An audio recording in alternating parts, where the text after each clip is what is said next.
mahogany-paneled room was colder than it should have been. Maybe it was the air conditioning. Maybe it was the way silence filled every corner when the lawyer opened the envelope. The family sat in rows, not close, not intimate, just arranged like expensive furniture. At the far end of the room, the will was read, and to my eldest son, Daniel. A pause. Too long. I leave the estate, the family business, and all assets tied to the Belrose Trust. No mention of the younger son, no clause, no explanation, just absence. I sat there stone-faced. I wasn't surprised. My mother had always said Daniel was the safe bet, the one who dressed for dinner, the one who said the right things at the right time, the one who smiled even when he didn't mean it. I had hoped, foolishly, that Dad would see through that before he died. He didn't. And so, in that room filled with legal formality, I became a spectator to my own erasure. Daniel squeezed his wife's hand. She nodded, like someone sealing a deal. I could almost hear her calculating the square footage of the estate, the number of cars, the worth of the stock options. Her eyes never met mine. The lawyer cleared his throat. To the younger son, Elijah, nothing is stipulated in this will. That was it. No apology, no justification, just a surgical cut between two brothers. People murmured. Someone behind me gasped. My aunt looked away. But Daniel stood up, proud, already a CEO in his mind. I didn't leave the room right away. I wanted to memorize the echo. That was the moment our family became history. Not because of what was given, but because of what was taken away. Daniel moved into the estate within a week. The Belrose Mansion, 5 bedrooms, 4 fireplaces, a garden designed by someone whose name you'd only know if you subscribed to architecture magazines. Every room was made for appearances. Every wall, a reminder that the house wasn't built for warmth, but for legacy. He didn't call me, not to talk, not to gloat, but photos showed up online. Him at the gates, in the library, posing beside the marble staircase we used to slide down as kids. Meanwhile, I went back to my 2-bedroom apartment, surrounded by books and peeling wallpaper. There was no press, no legacy, but I slept. Daniel, I would later learn, didn't. Within months, he began renovating. He fired the old staff, people who had known our family for decades, and brought in new faces who knew nothing but obedience. He changed the curtains, the tiles, the kitchen layout, as if fixing the house could erase the cold. His wife started hosting parties, the kind where no one listens, but everyone posts. They turned Dad's office into a walk-in closet. The garden, paved for a heated pool. The family crest above the fireplace, replaced with a flat-screen TV. He inherited the walls, but lost the memory inside them. One evening, I passed by the estate on my way back from the train station. The gates were open, as if daring someone to question what lived inside now. The chandeliers glowed like ghosts, and there he was, Daniel, alone, sitting by the pool. No guests, no smile, just a drink in one hand and a phone in the other. I almost called out, but I didn't, because I realized something. I may have gotten nothing in the will, but he had inherited a house with no soul, and that kind of emptiness doesn't echo, it swallows. The cracks began quietly. First, Daniel stopped attending board meetings. Then came rumors, missed payments, unhappy tenants, whispers of asset sales, but nothing confirmed, just the kind of silence that's louder when it's coming from someone who was once so proud. I received a call from our father's old lawyer, Mr. Harland. He's trying to liquidate the vineyard, he said. I blinked. The one from Mom's side, the very one. He's selling memories like furniture. I wanted to be surprised, but I wasn't. The vineyard was the first place our parents ever took us on vacation. Daniel hated the mosquitoes. I loved the sound of crickets. We used to race between the vines. I asked, "Is there anything I can do?" "No," Mr. Harland said, "but you should know your father left you something else." He paused. "Not in the will, in the safe." A letter. I met Harland in his dusty office, and he handed it to me without ceremony. A small, folded envelope, my name written in our father's precise cursive. Inside, "You will understand someday why I left you nothing on paper. You were always the only one who listened without needing to speak. The house would have broken you. Let your brother chase it. I hope he finds more than rooms, Dad." It hit harder than I expected. Not because I felt validated, but because I finally understood. Legacy wasn't about what was handed down. It was about what you were spared from. Daniel, for all his riches, never saw the trap he walked into. The more he tried to wear the family name like armor, the more it bent under pressure. And I had been allowed to walk away before it buried me too. I never thought I'd attend an auction with our family crest on display. Daniel stood at the front, dressed impeccably. Custom suit, polished shoes, the tie father wore to his last public gala. But none of it could hide the exhaustion in his eyes. His voice cracked slightly as he announced the first item, our grandfather's pocket watch. Handcrafted in 1934, worn through 3 generations. Starting bid, $20,000. The crowd murmured. A few raised their paddles without hesitation. The watch went quickly. Next came the antique writing desk. Father's, then mother's sapphire pendant. Then, the armchair from the solarium. I sat in the back, invisible, by choice. I wasn't there to stop it, I was there to witness it. Because sometimes what you don't inherit teaches you more than what you do. During a break, Daniel found me in the hallway. He was surprised to see me. We hadn't spoken since the letter. "I thought you'd come to bid," he said. "I came to see what legacy looks like under fluorescent lighting." He chuckled. A sad, empty sound. "You always hated the house," he said. "No, I hated what it did to us." He nodded. "I tried. I really tried to hold it all." I looked at him. For the first time in years, I saw my brother, not the heir, not the executor. Just Daniel, tired, alone.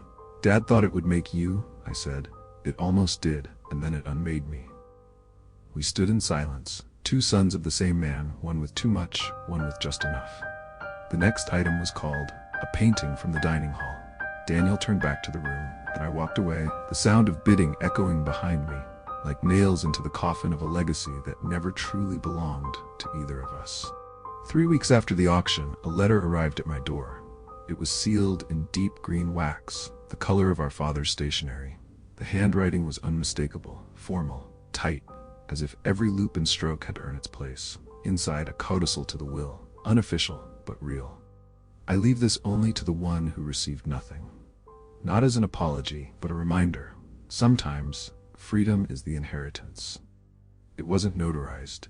It had no legal standing, but it carried more weight than all the marble sculptures now decorating other people's mansions. I kept it in a drawer, unread by lawyers, understood by the soul. Meanwhile, Daniel was unraveling. The press started asking questions. Where did the inheritance go? Why is the estate being sold in parts? Why was the will so uneven? He stopped showing up to interviews.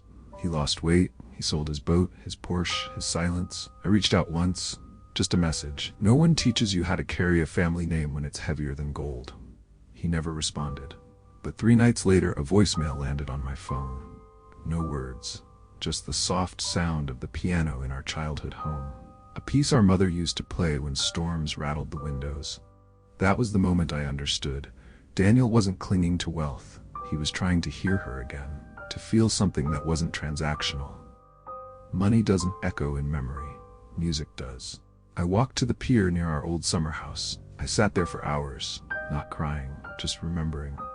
And for the first time since the will reading, I felt like I hadn't lost everything, because I hadn't sold what mattered most, the ability to feel.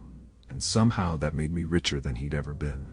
Daniel's fall wasn't loud, it was subtle, like dust settling on old glass. One day he posted photos of a gala in Monaco. The next, his profile vanished. Rumors filled the vacuum. Rehab. Lawsuits. Exile. The kind of stories people tell when the truth is too quiet to sell. I was at a local bookstore when I saw it. Our surname, once plastered across real estate and legacy, buried in the fine print of a financial collapse article. Former heir Daniel Mercer Bell, silent in the wake of legal inquiries. That was how the name ended, not with a scandal, but with a whisper. I never imagined feeling both grief and relief at once. That weekend, I drove to the family estate one last time. It had been sold, but the iron gate still stood. I ran my fingers across the metalwork, our family initials carved into rust. The same gate we used to race through on bikes. The same gate our father shut when the world came too close. Daniel had tried to keep it all. The gate, the crest, the image. And in doing so, he lost what no gate could protect. Peace. I stood there long enough for the guard to notice.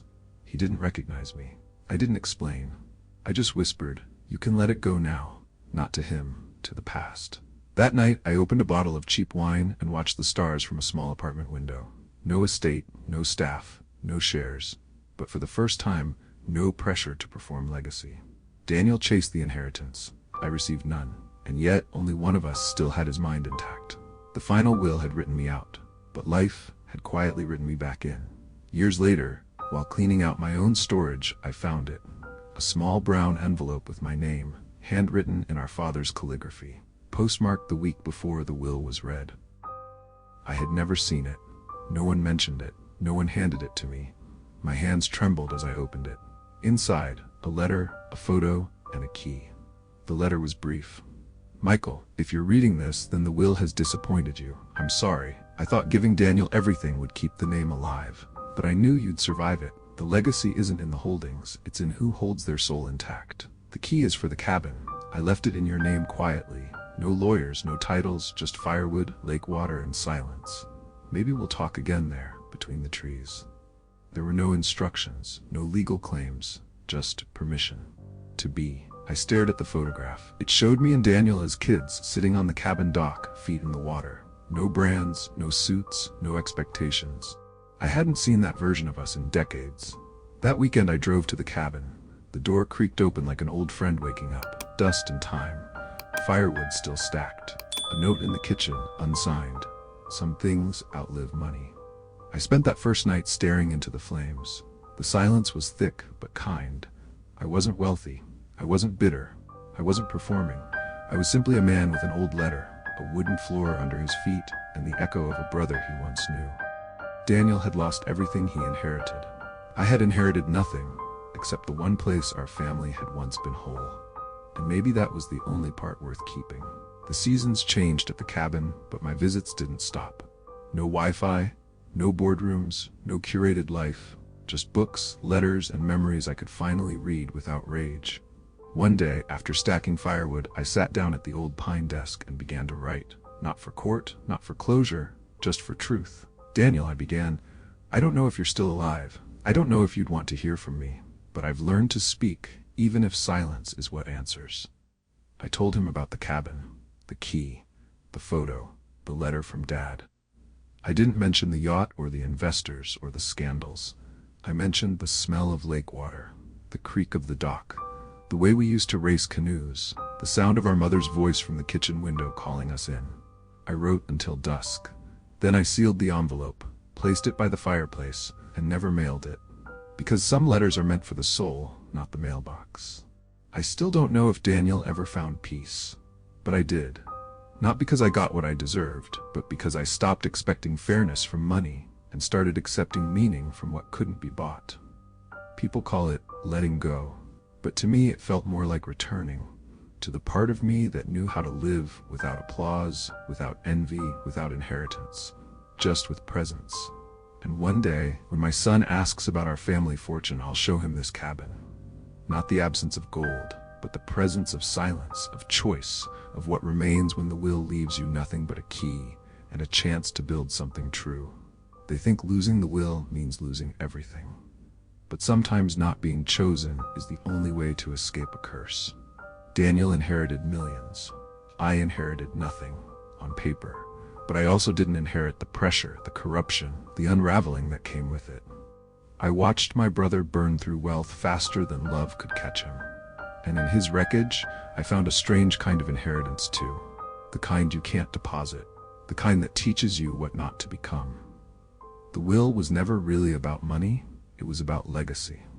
And our father's final lesson wasn't who got what, it was what you do when you get nothing. Because from that nothing, I rebuilt a kind of freedom. One that doesn't glitter, but one that lasts. Not every inheritance fills your pocket, some just empty your illusions.